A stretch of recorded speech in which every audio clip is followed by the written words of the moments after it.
Hello viewers, আসসালামু আলাইকুম রহমতুল্লাহ। দেশি বিদেশি যেখান থেকে আমার এই ভিডিও দেখছেন সবাইকে আন্তরিক শুভেচ্ছা ও অভিনন্দন। ভিজিট যদি প্রথম হয় তাহলে অবশ্যই সাবস্ক্রাইব করে পাশে থাকবেন, আর যদি সাবস্ক্রাইব করে থাকেন তাহলে অসংখ্য ধন্যবাদ। আমার কন্টেন্টগুলো দেখে যদি কারোর এতটুকু উপকার হয়ে থাকে তাহলে আমি বলবো প্লিজ সাবস্ক্রাইব মাই চ্যানেল। আর আমি চেষ্টা করব আপনাদের সবাইকে নতুন নতুন টিপস উপহার দেওয়ার জন্য। তো আজকে আমি যে বিষয়টি শেয়ার করব, আজকে আমরা মাইক্রোসফট এক্সেলের ফন্ট অপশনটি দেখব।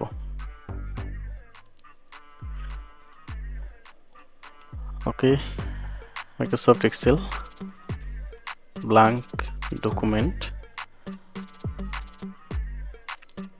এখানে আমাদের যে ফন্ট অপশনটি আছে, আমি এর আগের একটা ভিডিওতে ক্লিপবোর্ডটা দেখাইছিলাম। আজকে আমার আলোচনার বিষয় হচ্ছে ফন্ট। আমরা কিভাবে ফন্ট চেঞ্জ করব, কিভাবে ফন্ট ব্লক বোল্ড করব, ইটালিক করব, আন্ডারলাইন করব, বিভিন্ন কালার করব। আমি মূলত এটা নিয়ে আজকে আলোচনা করব। আমি এখানে একটি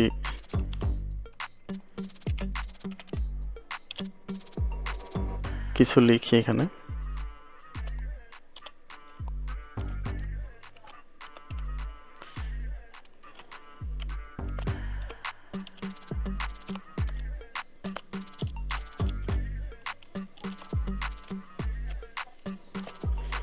ওকে,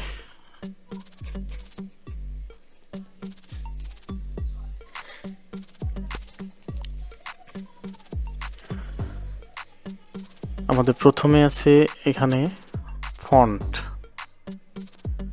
আমরা এখান থেকে ফন্ট স্টাইলটা চেঞ্জ করতে পারবো।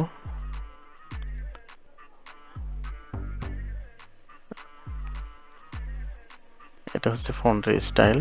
এখানে বিভিন্ন ফন্ট আছে।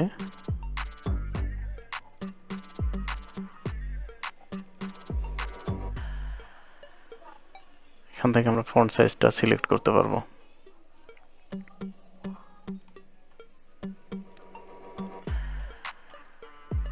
এটা হচ্ছে ফন্ট স্টাইল। ওকে, তারপরে আছে কি আমাদের এখানে আছে ফন্টের সাইজ। এটা হচ্ছে ফন্ট সাইজ।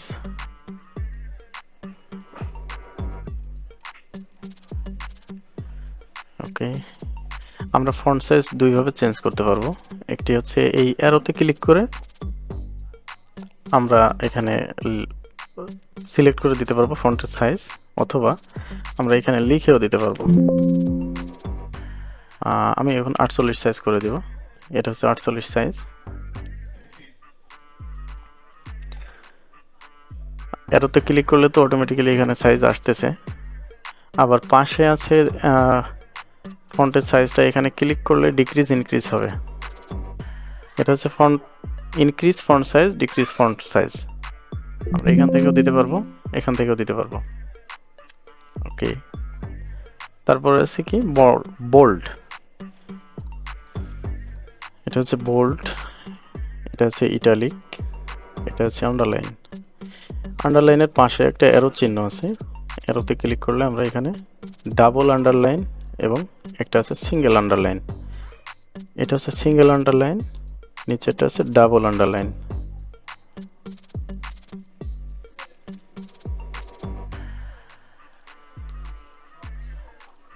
ওকে, তারপরে আছে এখানে বর্ডার। বর্ডারটা হচ্ছে আমরা কিভাবে শীট অ্যাক্টিভ করব বর্ডার দিয়ে। এখানে বর্ডারগুলো মোছা দেখা যাচ্ছে, ইনঅ্যাক্টিভ আছে। এটাকে অ্যাক্টিভ করতে গেলে এটা সিলেক্ট করে আমার বর্ডারে যে অল বর্ডার দিয়ে দিতে হবে। অল বর্ডার দিয়ে দিলে আমার এটা অ্যাক্টিভ হলো। এখন আমি প্রিন্ট প্রিভিউতে যদি যাই তাহলে এখানে দেখতে পারবো আমার শীটটা অ্যাক্টিভ হয়েছে। ওকে,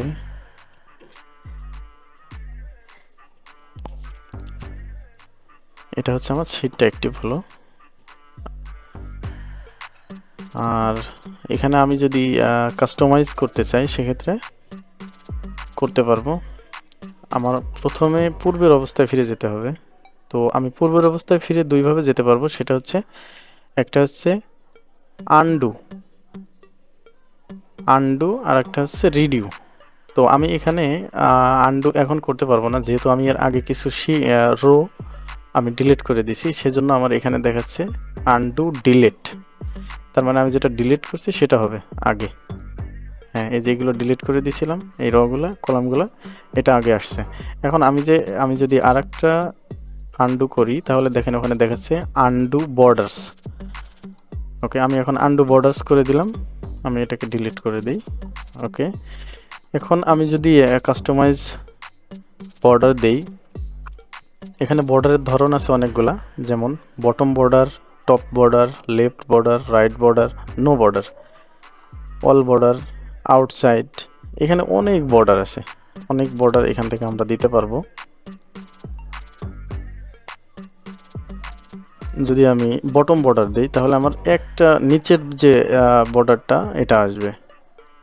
যদি আমি আন্ডু দিয়ে দিই, আন্ডু দিলে থাকবে না, হ্যাঁ, আমি টপ বর্ডার দিয়ে দিই, তাহলে আমার উপরেরটা চলে আসবে।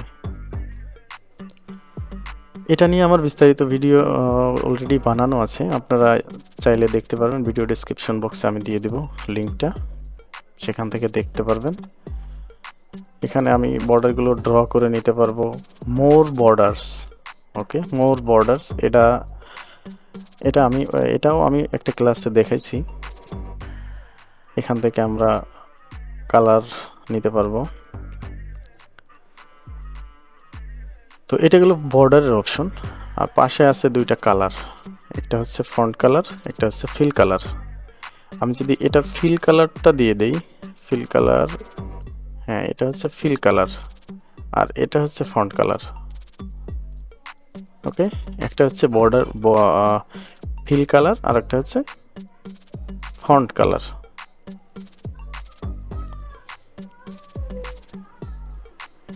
তো মোটামুটি আজকে ফন্ট এতটুকুই অপশন ছিল। সবাই ভালো থাকবেন, আল্লাহ হাফেজ।